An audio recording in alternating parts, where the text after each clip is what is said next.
that Hindus in Bangladesh have faced escalating violence, including arson, mob attacks, temple demolitions, and forced displacement. We are going to intervene before it's too late. Deepu Chandra दास 27 साल इसकी उम्र थी, garment factory worker था ढाका के बाहर। Canada की parliament में जिस तरीके से बांग्लादेश में हिंदुओं पर अत्याचार की बात होगी, माइनॉरिटी हिंदू कम्युनिटी के भी लोग टारगेट किए जा रहे हैं और साथ साथ जो टेम्परेचर है हिंदुस्तान और बांग्लादेश के दरमियान सिफारती ताल्लुकात को लेकर वो भी खराब हो रहा है। लेकिन at the same time India ने सिफारती ताल्लुकात भी तो तोड़ दिए हैं, वीजास बंद कर दिए हैं बांग्लादेशीज के। इंडियन फोर्सेस जो थी वो मशरकी पाकिस्तान में दाखिल हो गई और 4-5 की दरमियानी रात को जो जंग शुरू हुई उसका इख्तिताम जो है वो फिर ये 16 दिसंबर को हुआ जब जनरल न्याजी ने हथियार फेंके और सरेंडर डॉक्यूमेंट पे दस्तखत किए। आप कहेंगे कि नहीं जी पाकिस्तान के अंदर नहीं, पाकिस्तान के अंदर आपने हमला किया,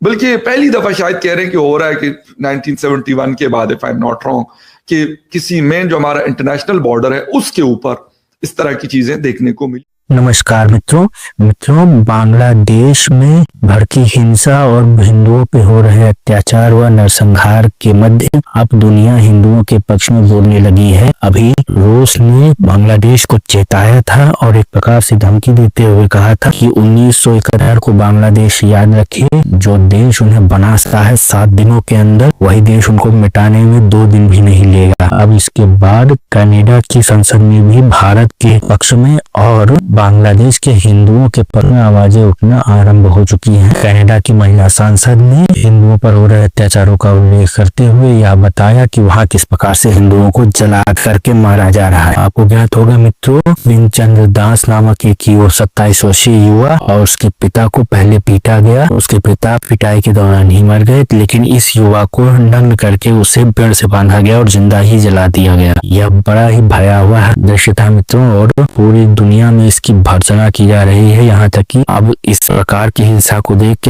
के पाकिस्तान के भी कई लोग यह सोचने पर विवश हो गए हैं कि वह जिस धर्मांधता के पीछे ऐसा कर रहे हैं उसका कारण पूरी दुनिया के मुस्लिम ही बाद में इसके भुक्तभोगी बनेंगे और वही नीच दृष्टि से या घृणा की दृष्टि से देखे जाएंगे। यही कारण है कि कई मुस्लिम भी अब इसके पक्ष में बोलना आरंभ हो चुके हैं। आइए बढ़ते हैं वीडियो की ओर, लेकिन यदि आपने हमारे चैनल को सब्सक्राइब नहीं किया है तो इसे सब्सक्राइब कर लें, वीडियो को लाइक करें, शेयर करें और कमेंट में अवश्य बताएं आपको वीडियो कैसा लगा। बेल आइकन को अवश्य दबा देंगे मित्रों ताकि आपको हमारे नए वीडियोस का नोटिफिकेशन मिलता रहे। आइए बढ़ते हैं वीडियो की ओर। इंतहाई अफसोस की बात है जहां तक मेरे नॉलेज में कि 1971 के जो वाकयात हैं उसके हवाले से सबसे इंपॉर्टेंट जो रिपोर्ट है हबूदुर रहमान कमीशन की रिपोर्ट जो है, to the best of my knowledge, वो आज तक पाकिस्तान में मेरा जाती ख्याल है कि अभी तक ऑफिशियली जो है उसको इशू नहीं किया। वेस्ट पाकिस्तान की जो आर्मी थी, बिगेस्ट सरेंडर उसका हुआ,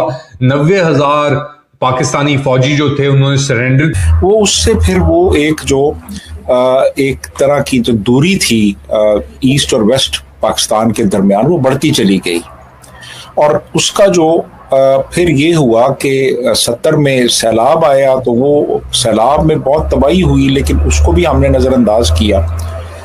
तो वो इतना फिर वो एक तरह से एक मगरबी पाकिस्तान और मगरबी पाकिस्तान में जो करता धरता थे उनके खिलाफ एक लावा उबल पड़ा के 1970 के इलेक्शंस में अवामी लीग जो थी, जो कि ऑटोनमी चाहती थी ईस्ट पाकिस्तान में, वो जीत गई और वो सबसे बड़ी पॉलिटिकल पार्टी के तौर पे गालिबन 161 सीटें उन्होंने जीती थी पूरे पाकिस्तान से। 161 या 162 थी और 59 सीट्स जो थी वो पीपल्स पार्टी ने जीती थी। तो असूली तौर पे उनको हुकूमत मिलनी चाहिए थी, उनको हुकूमत नहीं मिली और असेंबली का इजलास नहीं बुलाया गया।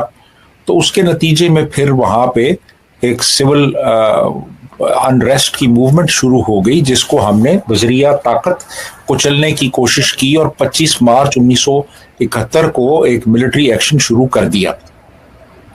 और ये मिलिट्री एक्शन जो है ये दिसंबर तक जारी रहा और इसके नतीजे में कुछ लोग कहते हैं कि 3 लाख, कुछ कहते हैं 5 लाख, कुछ कहते हैं 10 लाख बंगाली जो है वो मारे गए इस एजिटेशन के दौरान। आपने जो जिक्र किया यूनिवर्सिटी के प्रोफेसर्स का, ढाका यूनिवर्सिटी के, वो भी इसी दौरान उनको मारा गया। मैं ज़ाती तौर पे वहाँ पे गया हूँ ढाका यूनिवर्सिटी में, और मैंने सारी जगह देखी हैं। तो ये फिर ऐसे हुआ कि कोई 1.5 करोड़ के करीब बंगाली जो था वो मशरकी पाकिस्तान से वो माइग्रेट करके वेस्ट बंगाल इंडिया चला गया, क्योंकि उनका जीना हमने दूभर कर दिया था यहाँ पे। तो इंडिया को फिर ये अंदेशा पैदा हो गया कि ये डिस्टेबलाइज हो जाएगा वेस्ट बंगाल, क्योंकि 1.5 करोड़ बंगाली आ गया था वहाँ पे। तो इंडिया ने मुक्ति बाहिनी जो कि एक फ्रीडम मूवमेंट थी, उनके जो मेंबर्स थे उनको बाकायदा ट्रेन करना शुरू कर दिया, उनके कैंप्स बनाए, उनको हथियार इस्तेमाल करने की ट्रेनिंग दी, और फिर वो मशरकी पाकिस्तान के अंदर कार्रवाइयां करने लगे। तो जब ये सारी सूरत हाल बन रही थी तो 4 और 5 दिसंबर की रात को फिर पाकिस्तान ने मगरबी हिस्से से इंडियन एयर बेसिस पे अटैक किया। यानी हमारे जो 50 के करीब जहाज़ों ने 11 इंडियन मिलिट्री एयर बेसिस पे अटैक किया, और यहाँ से फिर बाकायदा तौर पे जंग शुरू हुई। और उसके फौरन बाद इंदिरा गांधी ने भी जंग का ऐलान कर दिया, ऑल आउट वॉर का ऐलान कर दिया, और फिर इंडियन फोर्सेस जो थी वो मशरकी पाकिस्तान में दाखिल हो गई। और 4-5 की दरमियानी रात को जो जंग शुरू हुई उसका इख्तिताम जो है वो फिर ये 16 दिसंबर को हुआ, जब जनरल न्याजी ने हथियार फेंके और सरेंडर डॉक्यूमेंट पे दस्तखत किए। तो ये इसका पूरा बैकग्राउंड है। और नतीजा फिर ये निकला कि पाकिस्तान के 2 टुकड़े हो गए और एक नया मुल्क बांग्लादेश के नाम से वजूद में आ गया। जी शकील। अच्छा वसीम साहब, इस ऑपरेशन का नाम जो है वो चंगेज खान था, ऑपरेशन चंगेज खान, जब पाकिस्तान ने एयर अटैक किया। अच्छा भट्ट साहब, आप क्या कहेंगे कि हमारे यहाँ जो है अब तक इसका जो एनालिसिस है, हमने सबक सीखने के बजाय उसकी तौजीहात शुरू कर दी, उसको एक्सप्लेन अवे करना शुरू कर दिया कि नहीं हमारा कसूर नहीं था, वो तो एक साजिश हो गई, ये हो गया वो हो गया। जबकि आपको पता है हबीब जालिब ने बड़े बड़े प्रोफेसरों से वो बाजी ले गए। उनके 2 शेर हैं, एक कथा है वो कि मोहब्बत गोलियों से हो रहे